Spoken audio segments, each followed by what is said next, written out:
Hello friends, જય અંબે, જય માતાજી. કેમ છો? મજામાં? સ્વાગત છે તમારું મારી રસોઈની ચેનલ. તમને ખબર છે ફ્રેન્ડ કે તમે નોર્મલ એક બટાકું લઈ લો, એને મસ્ત હાથથી મેશ કરી લો. હાથ ધોયેલા જ હોય ફ્રેન્ડ, અને એમાં કોથમીર મરચાં એડ કરી દો. જો લસણનો ફ્લેવર ભાવતો હોય તો લસણ બી લઈ શકો છો. તો મેં લીધા છે કોથમીર મરચાંને એક બટાકું. એના આપણે ટેસ્ટી અને ચટપટો હેલ્ધી નાસ્તો તૈયાર કરીશું. બહુ જ મસ્ત લાગે. બટાકાની જગ્યાએ તમે દૂધી કાં તો પછી શક્કરિયાનો બી ઉપયોગ કરી શકો, કેળું બી લઈ શકો, બટાકું ના ખાતા હોય તો.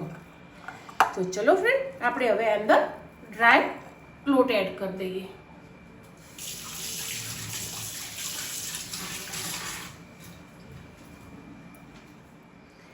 સૌ પહેલાં લઈશું આપણે જુવારનો લોટ 2 ચમચી.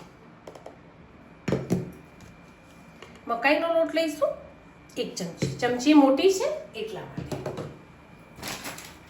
સૂજી લઈશું 2 ચમચી. બહુ જ મસ્ત બને ફ્રેન્ડ, ટ્રાય ચોક્કસથી કરજો. 2 ચમચી સૂજી લઈશું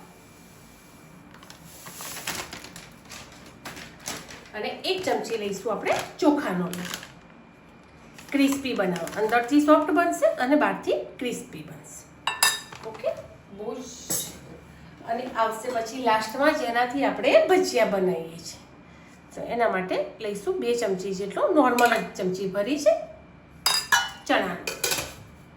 આમાંથી તમારે બધા લોટ ના લેવા હોય તો તમે ખાલી જુવાર અને ચોખાનો લોટ લઈને બી આ વસ્તુ બનાવી શકો છો.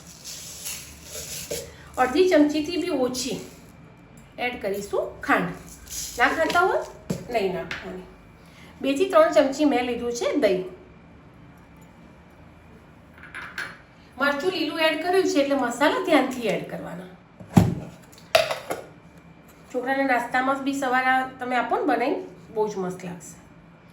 ટેસ્ટ અનુસાર મીઠું, હળદર અને મરચું લાલ ઓછું લઈશ કારણ કે કલર તો ચેન્જ થઈ જાય, સાથે સાથે તીખાશ પછી બહુ વધી જાય તો એટલા માટે મેં ઓછું એડ કર્યું છે.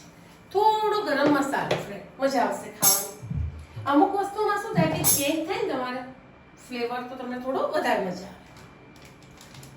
તો એના માટે આપણે 1/4 ભાગની ચમચી ગરમ મસાલો.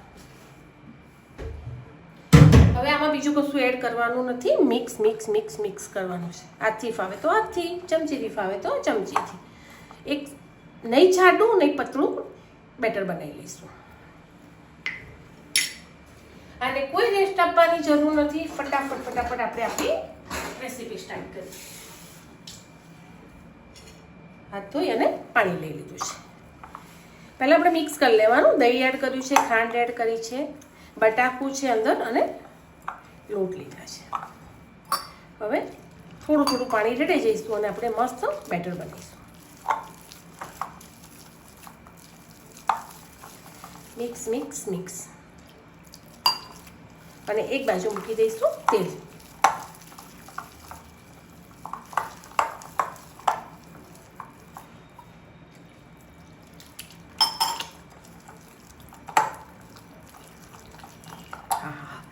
ફ્રેન્ડ, સુગંધ તો એટલી મસ્ત આવે. ખાલી 2 મિનિટ તમારે જે અંદર આપણે ખાંડ એડ કરી છે ને એ પીગળે ત્યાં સુધી આપણે રાખવાનું છે. હજુ થોડું બેટર પતળું કરીશું. આપણે આમાં કોઈ ખાવાનો સોડા, કોઈ ઈનો કોઈ એડ કરવાનું નથી. ચલો, તૈયાર છે આપણું બેટર. ઓકે, ચલો 2 થી 5 મિનિટ થઈ ગઈ છે. મસ્ત બેટર થઈ ગયું છે. અને જો આ ફ્રેન્ડ, તમે છોકરાઓના ટિફિન માટે કે થોડા ઠંડા થાય તો ખાવા માટે બનાવતા હોય તો ચોક્કસથી એક ચપટી ચીકણી જેટલો ખારો એડ કરી દેજો, કાં તો પછી 1 ચમચી ગરમ તેલ એડ કરી દેજો. ગરમા ગરમ ખાવા હશે ને તો નહીં જ જરૂર પડે. ચલો ફ્રેન્ડ, તેલ આવી ગયું છે. એક જોઈ બી લીધું મેં ઉતારી, એક મૂક્યું હતું એટલે પછી આ ડાઘ એનો જ છે. એક ચોટી કીધું ને સાઈડમાં, એટલે સરસ નાના ઉતારીશું. છોકરાઓને બી મજા આવે અને આપણને બી કંઈક ચેન લાગે. આ રીતે ગેસ થોડો ધીમો રાખવાનો, કારણ કે આ જે લોટ છે ને એ બધા માપના, મતલબ બહુ ઓવર હીટ માગે એવા લોટ નથી કે ભાઈ આપણે ફૂલ ગેસે કે એને અંદર કોઈ એવા મસાલા એડ નથી કર્યા કે આપણે વધારે પડતો ફૂલ ગેસ જોઈએ, બરાબર. આ રીતે આપણે નોર્મલ ભજીયા મૂકી દઈશું. ફટાફટ 5 મિનિટમાં થઈ જાય એવી રેસીપી છે. કંટાળો આવ્યો હોય અને કંઈ ના બનાવવું હોય તો ચોક્કસથી આજો ટ્રાય કરજો. લોટ બધા હેલ્ધી જ છે. અલગ અલગ કરવાનું કોઈ માથાકૂટની જરૂર ના હોય.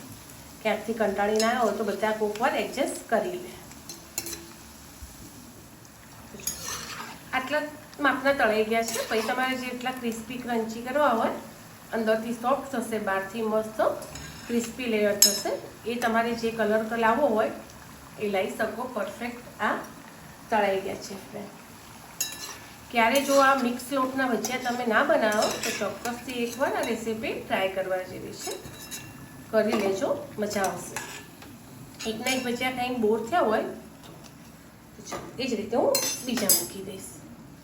ચલો બીજા બને છે ત્યાં સુધી હું તમને બતાવું કે બહારથી કેટલું ક્રિસ્પી છે અને અંદરથી કેટલું સોફ્ટ છે. અવાજ આવે છે ને? છે ને? તમે અંદરથી જુઓ, એનું એકદમ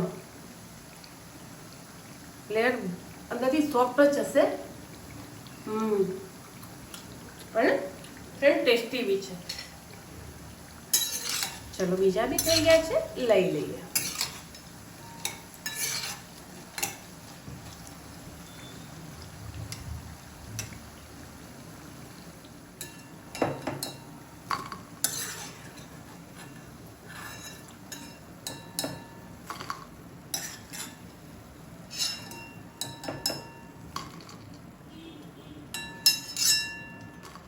ચલો ફ્રેન્ડ, મેં બનાવી લીધા છે. તમે બી ટ્રાય ચોક્કસથી કરજો. મળીએ આગળના નવા બ્લોગમાં. ફરીથી એક જોઈ લઈએ આપણે. તો ચલો બાય. અને જો તમારે પછી એ જ ભજીયા કદાચ સોફ્ટ પડે અને છોકરાઓ માટે ટિફિનમાં, લંચ બોક્સમાં કે તમારે કોઈ જગ્યાએ જવું હોય અને 1 થી 2 દિવસ ચાલે એવા કરવા હોય આમાંથી જ, તો તમે આ રીતે ટીકડી ભજીયા બી કરી શકો છો. એક ભજીયું તમારે આ રીતે થોડું ઠંડુ થવા દેવાનું અને પછી ગ્લાસ કે વાટકી કે કોઈ બી વસ્તુથી તમારે મસ્ત પરફેક્ટ દબાઈ દેવાનું છે.